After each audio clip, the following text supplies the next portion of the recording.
US में immigration laws काफी सख्त हैं और कई बार छोटे या बड़े क्रिमिनल केसेस भी किसी इमिग्रेंट की लीगल स्टेटस को सीधे इम्पैक्ट कर सकते हैं।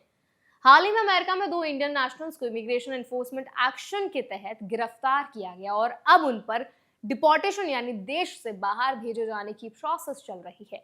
ऐसे मामलों को समझना इसीलिए जरूरी है क्योंकि अमेरिका में रहने वाले हजारों इंडियन स्टूडेंट्स, प्रोफेशनल्स और फैमिलीज इमिग्रेशन रूल्स के तहत ही अपनी लीगल स्टेटस बनाए रखते हैं।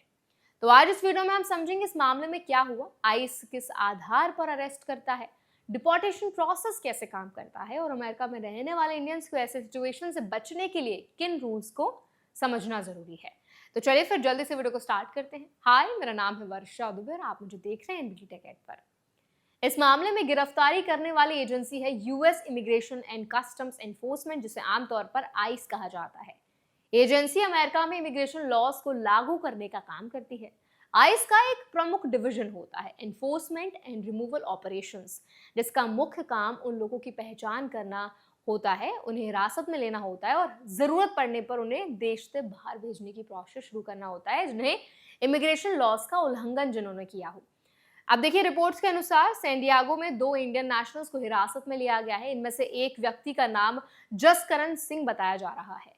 अधिकारियों के अनुसार उन्हें क्रिमिनल एलियन फ्रॉम इंडिया के रूप में ही ऐसे एड्रेस किया गया है और उनके खिलाफ पहले से फाइनल ऑर्डर ऑफ रिमूवल जारी किया गया था।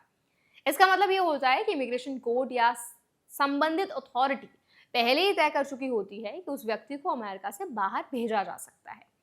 फिलहाल उन्हें आइस कस्टडी में रखा गया है और रिमूवल प्रोसेस पूरी होने तक वहीं रहेंगे। दूसरे व्यक्ति की पहचान जशनप्रीत सिंह के रूप में बताई गई है। अधिकारियों के अनुसार उनके खिलाफ भी क्रिमिनल हिस्ट्री से जुड़ा आरोप दर्ज था।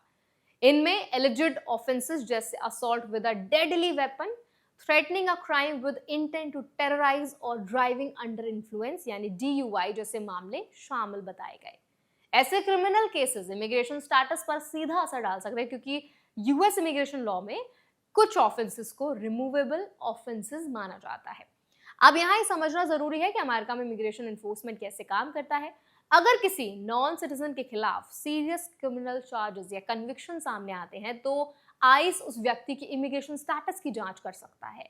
अगर पाया जाता है कि व्यक्ति वीजा रूल्स या इमिग्रेशन लॉज का उल्लंघन कर रहा था तो उसे डिटेंशन में लेकर डिपोर्टेशन प्रोसीडिंग शुरू की जा सकती है। हाल ही में अमेरिका में आइस अरेस्ट की संख्या में बढ़ोतरी भी देखी गई है। रिपोर्ट्स के अनुसार कुछ साल पहले जहां करीब 40,000 अरेस्ट दर्ज किए जाते थे, वहीं अब ये संख्या बढ़कर लगभग 75,000 तक पहुंच गई है। इन डिटेनीज को देश भर में फैले करीब 225 डिटेंशन फैसिलिटीज में रखा जाता है। सबसे बड़ा डिटेंशन सेंटर टेक्सास में स्थित है। कैंप ईस्ट मोंटाना फैसिलिटी को बताया जाता है, जहां औसतन हजारों डिटेनीज रखे जाते हैं। अमेरिकी सरकार का कहना है कि इमिग्रेशन एनफोर्समेंट अभियान का मुख्य उद्देश्य उन लोगों को टारगेट करना है जो पब्लिक सेफ्टी के लिए थ्रेट हैं। हालांकि कुछ इंडिपेंडेंट डेटा एनालिसिस में यह भी सामने आया कि आइस द्वारा गिरफ्तार किए गए लोगों में क्रिमिनल रिकॉर्ड वाले लोगों का प्रोपोर्शन समय के साथ कम भी हुआ है।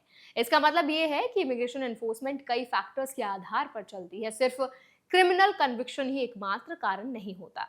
अब अगर इससे अमेरिका में रहने वाले इंडियंस के पर्सपेक्टिव से समझें तो कुछ इंपॉर्टेंट लीगल पॉइंट्स ध्यान में रखना जरूरी है। सबसे पहली बात, वीजा स्टेटस और इमिग्रेशन कंप्लायंस हमेशा क्लियर होना चाहिए। चाहे कोई स्टूडेंट वीजा पर हो, H1B वीजा पर हो या फिर परमानेंट रेजिडेंसी प्रोसेस में हो, कानून का पालन करना बहुत जरूरी होता है। दूसरी बात यह है कि criminal cases, even minor offences भी इमिग्रेशन कॉन्सिक्वेंसेस पैदा कर सकते हैं।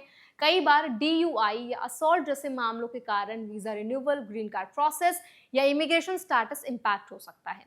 इसीलिए लीगल एक्सपर्ट्स अक्सर सलाह देते हैं कि इमिग्रेंट्स को क्रिमिनल चार्जेस के मामलों में तुरंत इमिग्रेशन लॉयर की सलाह लेनी चाहिए। तीसरी प्रैक्टिकल सावधानी यह है कि हमेशा वैलिड डॉक्यूमेंट्स और लीगल स्टेटस बनाए रखें। अगर किसी व्यक्ति के खिलाफ डिपोर्टेशन प्रोसीडिंग्स शुरू हो जाती हैं तो उसे इमिग्रेशन कोर्ट में अपनी स्थिति एक्सप्लेन करने का अधिकार होता है। अमेरिकी कानून के तहत डिटेनीज को लीगल रिप्रेजेंटेशन लेने और अपील करने का भी अधिकार मिलता है। इसके अलावा इमिग्रेंट्स को ये भी समझना चाहिए कि आइस अरेस्ट का मतलब हमेशा तुरंत डिपोर्टेशन नहीं होता।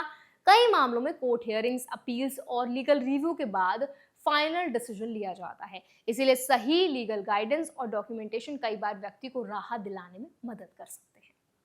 तो आई होप ये वीडियो आपके लिए हेल्पफुल रहा होगा। अगर वीडियो आपको पसंद आया तो उसको लाइक करें, शेयर करें। ऐसे और भी वीडियोस अपडेट्स के लिए हमारे चैनल एनबीटी टेक एड को भी जरूर सब्सक्राइब करें।